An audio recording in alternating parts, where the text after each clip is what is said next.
Bismillahirrahmanirrahim. Assalamu alaikum students. My name is Abdurrahman and I'm teaching you biology.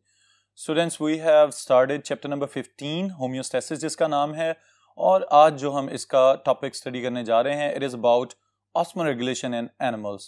Alright, तो इसका start करते हैं एक important short question से.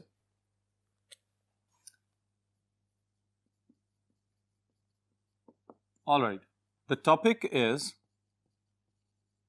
osmoregulation in animals.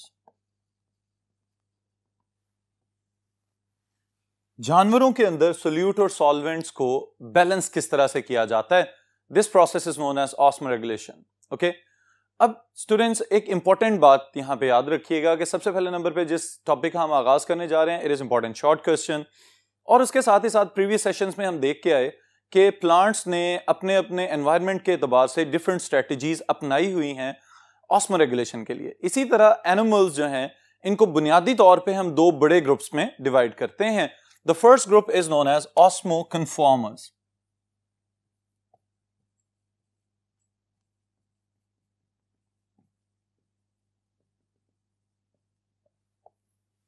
All right, now these animals are isotonic to their external environment. सबसे अहम बात, सबसे इंपॉर्टेंट चीज यही है यहां पे, इसको मैं यहां पे लिख रहा हूं आपके लिए. These animals are isotonic to external environment. Alright, अब स्टूडेंट्स अगर आपको याद हो तो हमने तीन तरह की डिफरेंट कंडीशंस पढ़ी हुई हैं: hypertonic environment, hypotonic environment and isotonic environment. तो आइसोटोनिक एनवायरनमेंट के अंदर हमें पता है कि there is no net gain और लॉस ऑफ वाटर और सोल्यूट्स. तो यहां पे भी यही बात आपने याद रखनी है कि ये वो एनिमल्स हैं जो आइसोटोनिक है अपने एनवायरनमेंट के लिहाज से. तो इसका मतलब यह है कि इनको अपने इंटरनल एनवायरनमेंट की नैरो रेंज मेंटेन करने के लिए कोई खातिर खा तरीकाकार या स्ट्रेटजीज या मैकेनिज्म डेवलप नहीं करना पड़ेगा.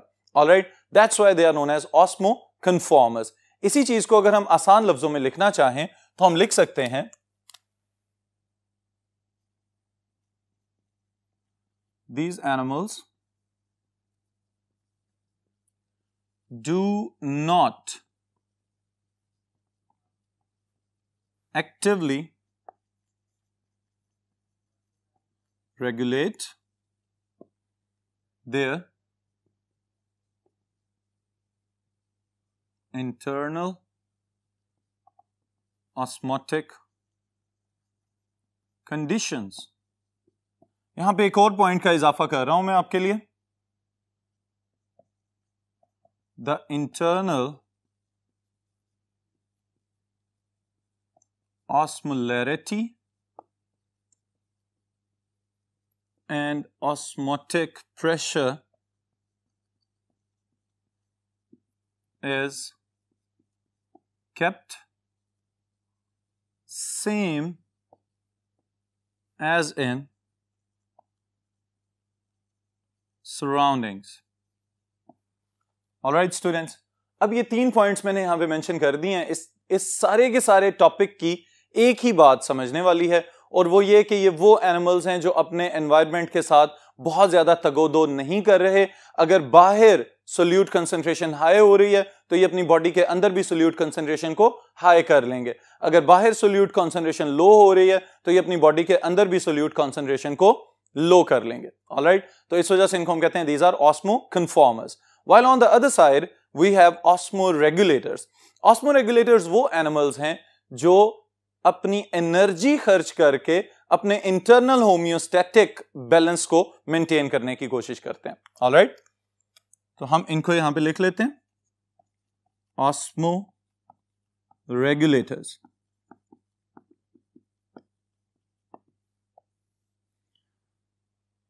ऑस्मोरेगुलेटर स्टूडेंट्स, अब यहां पे इनको मेंटेन करना पड़ रहा है अपना internal environment.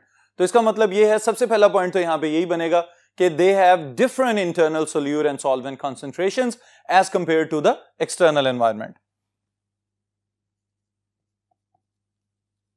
they maintain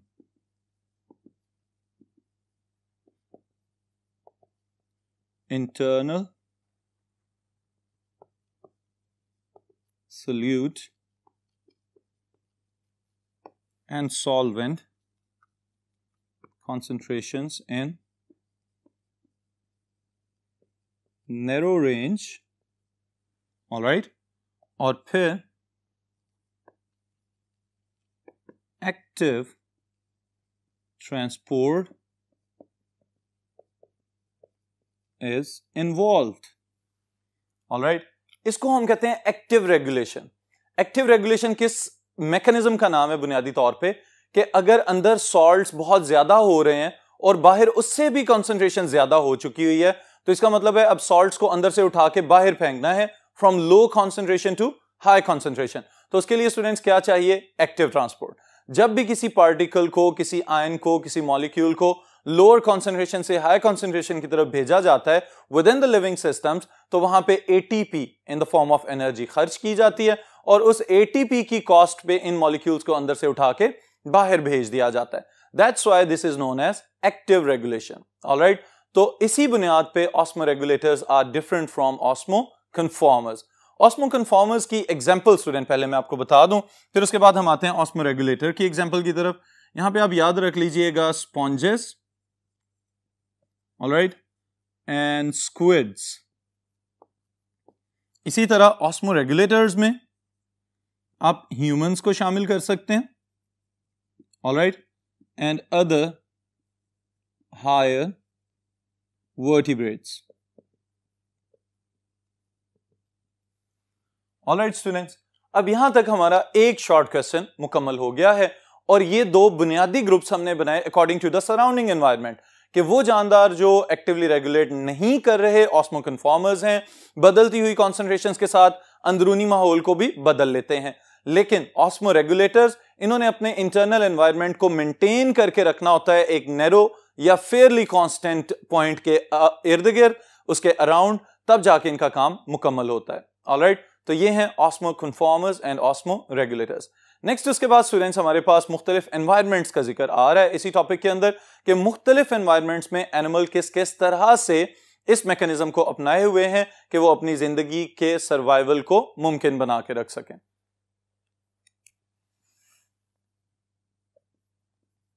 osmo regulation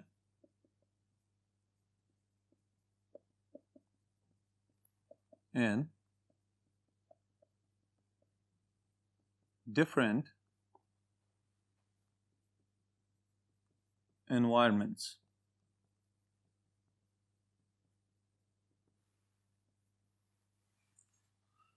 Alright students, अब यहां पे याद रखने वाली बात यह है कि बिल्कुल इसी तरह जैसे प्लांट्स दुनिया के बहुत सारे हैबिटेट्स को ऑक्यूपाई करके बैठे हुए हैं, इसी तरह एनिमल्स भी बहुत सारे डाइवर्स हैबिटेट्स में पाए जाते हैं। अब यहां पे हम स्टार्ट अगर करें क्लासिफिकेशन के एतबार से तो हमें इनवर्टिब्रेट्स भी नजर आते हैं, फिर उसके बाद लोअर वर्टिब्रेट्स भी नजर आते हैं, फिर उसके बाद हायर वर्टिब्रेट्स भी नजर आते हैं। तो इसका मतलब यह है कि classification and habitat, osmo regulation जो है वो इन दोनों चीजों के ऊपर डिपेंडेंट है कि किस तरह के एनवायरनमेंट में वो ऑर्गेनिज्म पाया जा रहा है और उसके साथ ही साथ क्या क्या मैकेनिज्म्स उसने अपने ऊपर अडॉप्ट किए हुए हैं ताकि वो उस तरह के एनवायरनमेंट में ज्यादा देर सर्वाइव कर सके। ऑलराइट, तो अब स्टार्ट करने जा रहे हैं हम सबसे पहले नंबर पे इनवर्टिब्रेट से। Invertebrates, the animals without backbones. Alright, invertebrates के लिहाज से स्टूडेंट्स एक ही जुमला आपकी बुक में लिखा गया है और इसी को आपने याद रखना है। Most of the invertebrates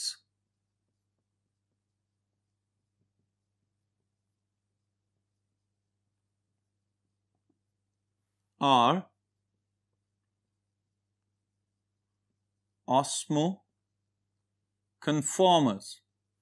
alright, यानी कि ये जिस तरह के भी एनवायरनमेंट में पाए जा रहे होंगे अपनी इंटरनल सोल्यूट कॉन्सेंट्रेशंस को एक्सटर्नल सोल्यूट कॉन्सेंट्रेशंस के साथ मैच कर लेंगे, सेम रखेंगे और ज्यादा देर सर्वाइव करेंगे।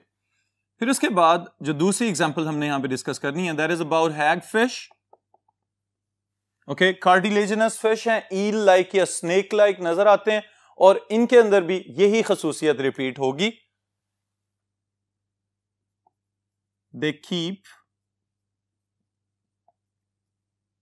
their internal solute concentrations isotonic to external concentrations.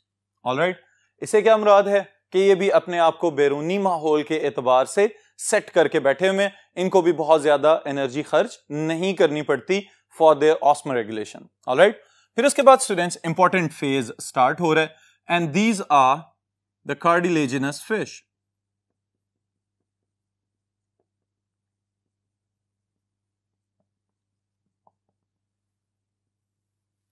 ये सब के सब एनिमल्स हैं कहां पे मौजूद? मेरीन एनवायरनमेंट के अंदर, यानी कि समंदर में पाए जाने वाले. ओके, अब अगर समंदर में पाए जाने वाली कार्टिलेजिनस फिश की हम बात करें तो स्टूडेंट सी का जिक्र आते ही आपके ज़हन में फौरन आ जाना चाहिए कि the external environment has high concentration of salts and solutes.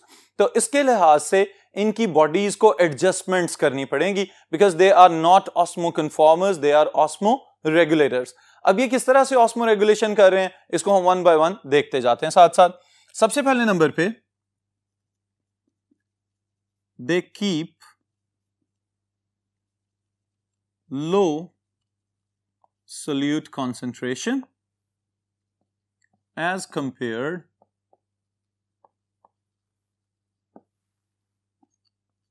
to C's concentration. Okay? समंदर के अंदर सोल्यूट की कॉन्सेंट्रेशन समंदर के पानी में हमेशा ज्यादा होती है, और उसके मुकाबले में इनकी बॉडीज के अंदर सोल्यूट की कॉन्सेंट्रेशन कम होती है. तो यहां से एक अंडरस्टूड फिनोमेनन आप लोगों ने अपने ज़हन में रखना है कि जहां पे सोल्यूट कॉन्सेंट्रेशन ज्यादा होगी वहां पे वाटर की कॉन्सेंट्रेशन कम होगी, और जहां पे सोल्यूट कॉन्सेंट्रेशन लो होती है उसको हम डाइल्यूट सॉल्यूशन कहते हैं. तो इसका मतलब है कि वहां पे पानी ज्यादा होगा. ऑलराइट, फिर इसी के साथ इसको मेंटेन करने के लिए ये मछलियां क्या कर रही हैं? They keep on excreting salts through kidneys. All right, गुर्दों के जरिए, यानी जो पानी इनकी बॉडी के अंदर है उसमें से सॉल्ट की कॉन्सेंट्रेशन को हाई करके यूरिन के साथ खारिज कर दिया जाएगा. फिर इसके साथ ही साथ they have other adaptations. secrete salts through gills. गिलफड़ों के जरिए नमकियात को खारिज किया जाएगा. ऑलराइट, और इसके लिए स्टूडेंट्स याद रखिएगा they have specialised cells known as chloride cells. Alright, chloride cells को इस्तेमाल करते हुए अंदर के नमक को बाहर सिक्रीट कर दिया जाएगा और उससे छुटकारा हासिल कर लिया जाएगा, क्योंकि हमने शुरू में यह कहा है कि they have to keep their internal solute concentrations low as compared to the external concentration. फिर इसके साथ एक और एडिशनल स्ट्रक्चर इनके पास मौजूद है, that is known as rectal gland. Alright, rectal gland, इसके नाम से आपको समझ आ जानी चाहिए, it is related to the last part of the digestive system, rectum जिसको हम कहते हैं. अब रेक्टम के अंदर इन ग्लैंड्स का क्या काम है कि वो तमाम नमकियात जिनको एक ही वक्त में खारिज किया जाता है उनको सिक्रीशंस के फॉर्म में या सोल्यूशन की फॉर्म में, इसको हम कॉन्सेंट्रेटेड सोडियम क्लोराइड सोल्यूशन कह सकते हैं, कॉन्सेंट्रेटेड सोडियम क्लोराइड सोल्यूशन की फॉर्म में जाते हुए फूड के साथ इजेस्ट कर दिया जाएगा. ये रेक्टल ग्लैंड्स क्या कर रहे हैं? इजाफी नमकियात से बॉडी को छुटकारा दिला रहे हैं. ऑलराइट, फिर इसके साथ स्टूडेंट्स एक और अहम बात, some fish retain urea in their bodies. Alright, अंदर की कंसंट्रेशन को बाहर के एनवायरनमेंट के एतबार से बैलेंस रखने के लिए ये क्या कोशिश कर रहे हैं कि नाइट्रोजनस वेस्ट यूरिया को थोड़ी देर के लिए बॉडी में रिटेन कर लिया जाए. लेकिन यूरिया चूंकि टॉक्सिक होता है, ज्यादा देर बॉडी के अंदर रहेगा तो जहरीलापन पैदा कर सकता है, इस वजह से इसको कन्वर्ट कर दिया जाता है into another less toxic form जिसका नाम है trimethyl amine oxide, which is later on converted to a less toxic form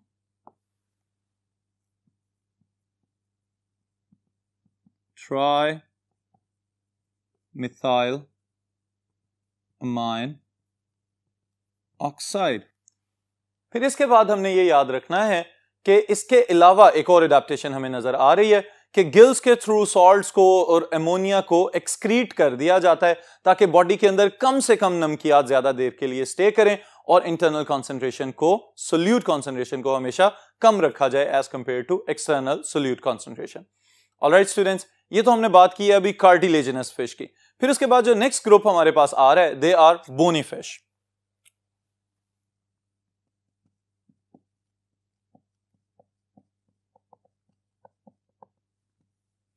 अब बोनी फिश के अंदर सबसे पहले तो एक एमसीक्यू स्टेटमेंट है जो इंपॉर्टेंट है आपके लिए, इसको याद रखिएगा। They are descendants of fresh water ancestors. Alright, इससे क्या मुराद है कि वो मेरीन बोनी फिश जो समंदर में पाई जा रही हैं वो बुनियादी तौर पे उन एंसेस्टर से बिलोंग करते हैं कि जो दरियाओं में या नदी नालों में या जोहड़ तालाबों में मौजूद थे। फिर उनको वहां से डिसेंड होते हुए आहिस्ता आहिस्ता समंदर का रुख किया इन्होंने और फिर ये मेरीन बोनी फिश कहलाई। ऑलराइट, तो इसका मतलब यह है कि बोनी फिश का ओरिजिन कहां से है? फ्रेश वाटर फिश से, और फिर उसके बाद ये समंदरों में बसेरा करके बैठे हुए हैं।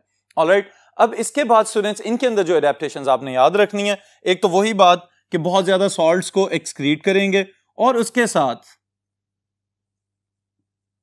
Concentrated urine formation.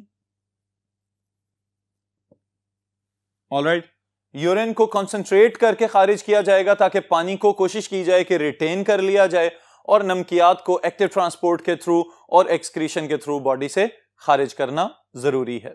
ऑलराइट, ये हमने स्टूडेंट्स जितनी भी प्रॉपर्टीज अभी तक हमने पढ़ी हैं, these are all about the marine fish. Okay, तो इसका मतलब ये है कि ये जितने भी invertebrates, hag fish, cartilaginous fish और बोनी फिश जिनका हमने जिक्र किया है, all of these members they are found in marine environment, यानी कि समंदरों में पाए जाने वाले जानदारों की खसूसियात को स्टडी किया है हमने। उसके बाद स्टूडेंट्स नेक्स्ट हमारे पास क्या मौजूद है? The fresh water living organisms, और फिर उसके बाद टेरेस्ट्रियल एनवायरनमेंट्स जहां पे जानदार मुकम्मल तौर पे खुश्की पे ट्रांसफर हो चुके हैं। इसकी डिटेल्स नेक्स्ट बोर्ड पे देखते हैं।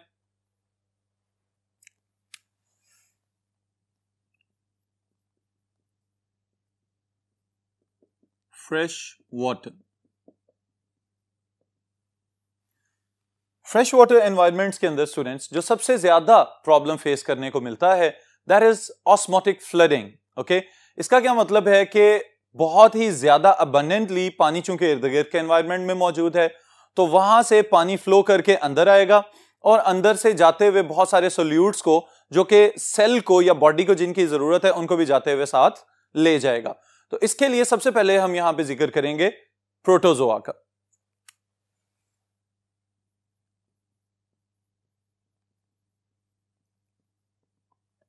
ऑलराइट स्टूडेंट्स, प्रोटोजोआ में जो दो एग्जांपल्स आपकी बुक में ली गई हैं, the first one is amoeba and the second one is paramecium. Alright, ये दोनों यूनिसेलुलर प्रोटोजोन्स हैं और इनके अंदर खसूसियत ये है चूंकि ये ज्यादातर फ्रेश वाटर में पाए जा रहे हैं तो इसका मतलब ये है कि इनके इंटरनल सोल्यूट कॉन्सेंट्रेशन हाई होगी as compared to external solute concentration. तो उसके लिए क्या किया जाता है, इनके सेलुलर लेवल पे ये एक स्ट्रक्चरल एडेप्टेशन हमें नजर आती है कि इन्होंने कॉन्ट्रैक्टाइल वैक्यूल्स डेवलप कर लिए हुए हैं और कॉन्ट्रैक्टाइल वैक्यूल्स क्या करते हैं, they are always actively pumping water from inside the cell to the surrounding environment.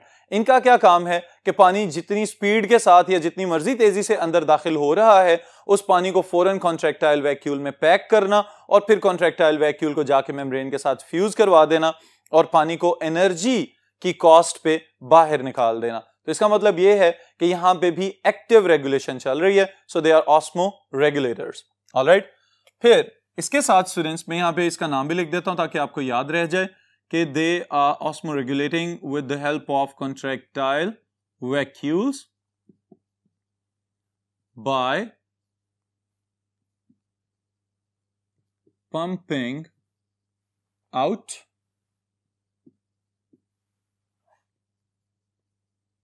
excess water. Alright. फिर उसके बाद स्टूडेंट्स जो नेक्स्ट चीज हम यहां पे देखने जा रहे हैं, we have to talk about the fish that live in fresh water. Okay?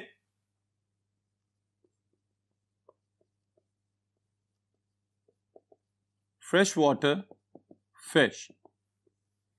अब फ्रेश वाटर फिश का थोड़ा सा डिफरेंस हमें यहां पे पता होना चाहिए कि जो मरीन वाटर में मछलियां पाई जा रही थी, उन मछलियों में तो यह खसूसियत हमें नजर आ रही थी कि बाहर सोल्यूट कॉन्सेंट्रेशन हाई है, अंदर सोल्यूट कॉन्सेंट्रेशन लो है, तो वहां पे इन्होंने पानी को बचाना था. ऑलराइट. लेकिन फ्रेश वाटर फिश के पास पानी ज्यादा कसरत से मौजूद है, अपने इर्द गिर्द अबंडेंट वाटर अवेलेबिलिटी में रहते हैं. तो इसका मतलब यह है कि इनके पास पानी बहुत ज्यादा है और इनको पानी बचाने की जरूरत नहीं है, बल्कि सॉल्ट्स को बचाने की जरूरत है. तो उसके लिए 2 पॉइंट स्टूडेंट्स मैं यहां पे मेंशन करता हूं.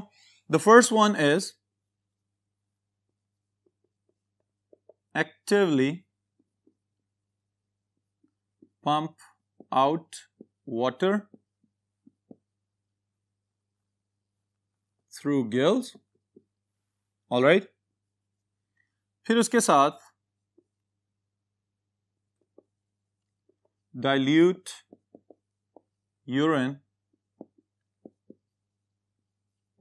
in large quantities. All right. वहां पे समंदरी मछलियों को क्या करना पड़ता है? पानी को बचा रहे हैं और नमकियात को खारिज कर रहे हैं. यहां पे नमकियात को बचाना है और पानी को खारिज करना है, तो इस वजह से डाइल्यूट यूरिन प्रोड्यूस किया जा रहा है और वो भी बहुत ज्यादा मिकदार में. फिर जो नमकियात खारिज हो रहे हैं या जाया होने का खतरा है, उनको किस तरह से कंपेंसेट किया जाता है, ये भी स्टूडेंट्स हम यहां पे लिख लेते हैं. Salt loss is compensated by uptake of salts through gills or skin and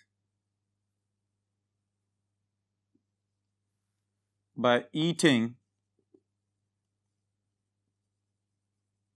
salty food. All right. तो इन जराए से नमकियात की कमी को पूरा कर लिया जाएगा.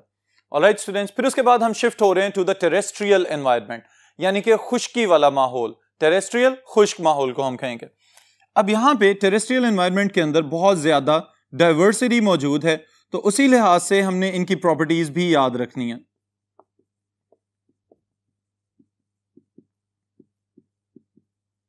Terrestrial environment. टेरेस्ट्रियल एनवायरनमेंट यानी खुश्की वाला माहौल. ओके, यहां पे स्टूडेंट सबसे अहम बात यह जानना जरूरी है कि वो कौन सा प्रॉब्लम है जिसका सामना तमाम टेरेस्ट्रियल एनिमल्स को करना पड़ रहा है. तो इसी प्रॉब्लम को हम बोर्ड के ऊपर लिख भी लेते हैं और याद भी रखिएगा इसको साथ ही. The problem is evaporative loss of water inside the body. क्योंकि हमारी बॉडीज के अंदर वाटर की एक बड़ी परसेंटेज मौजूद है, तो सबसे ज्यादा मसला भी यही है कि कहीं वाटर एवेपोरेट ना हो जाए और हम डिहाइड्रेट ना हो जाए. तो उसके लिए अल्लाह ताला ने हमें मुख्तलिफ एडेप्टेशंस दी हुई हैं अकॉर्डिंग टू डिफरेंट ग्रुप्स, जिसमें सबसे पहले नंबर पे हम जिक्र यहां पे कर रहे हैं आर्थ्रोपोड्स का.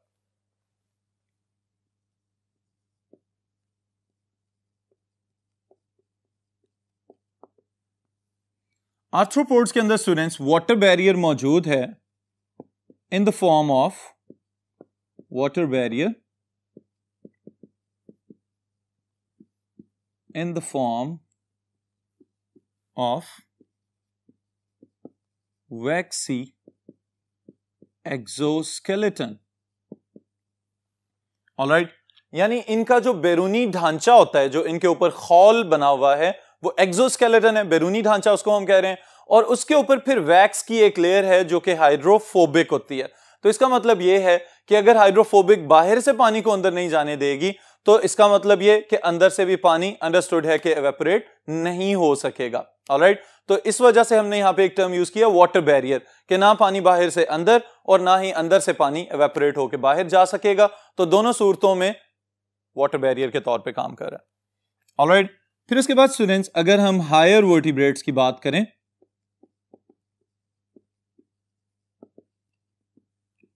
तो हायर वर्टिब्रेट्स के अंदर कुछ और खसूसियात हमें नजर आती हैं।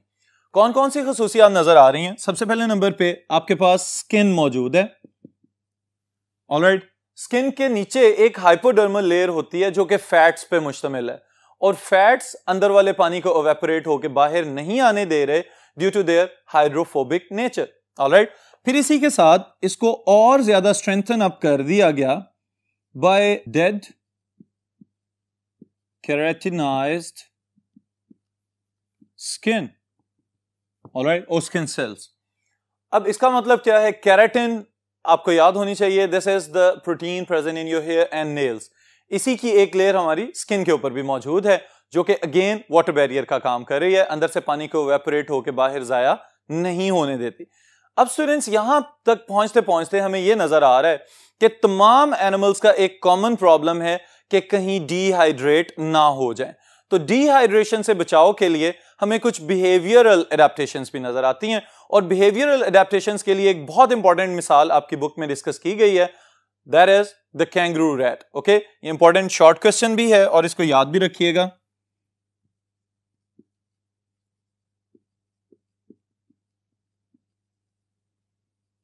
Behavioural adaptation, okay, and that is about kangaroo rat। okay, अब स्टूडेंट्स ये जो कैंगरू रैट्स हैं, इनको कैंगरू रैट पहले नंबर पे तो कहा क्यों जा रहा है? Due to their resemblance with the kangaroo. Okay, hind limbs के ऊपर ज्यादा रिलाई कर रहे हैं और जो अपराइट पोस्चर है उसको मेंटेन करने की कोशिश करते हैं व्हाइल एट रेस्ट, तो इस वजह से इनको हम कहते हैं दीज आर कैंगरू रैट्स।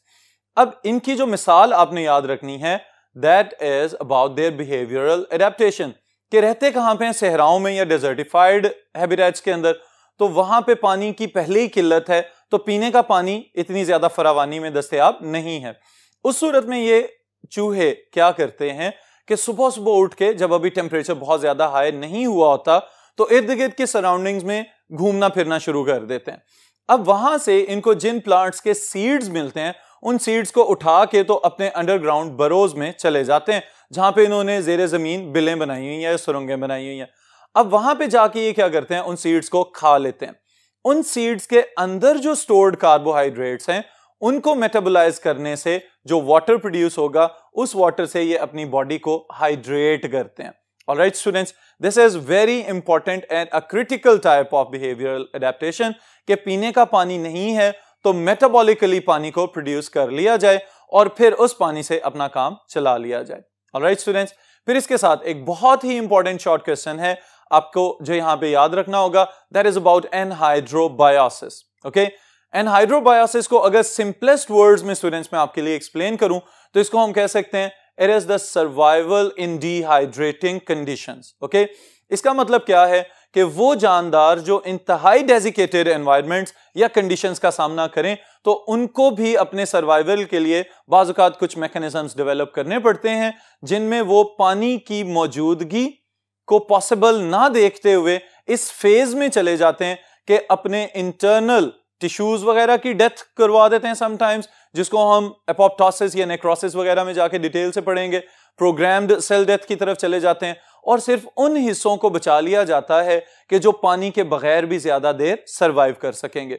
फिर उसके बाद जब कभी भी पानी अवेलेबल होगा तो ये दोबारा से एक्टिवेट हो जाते हैं और फिर से अपनी मेटाबॉलिक एक्टिविटीज परफॉर्म करना शुरू कर देते हैं।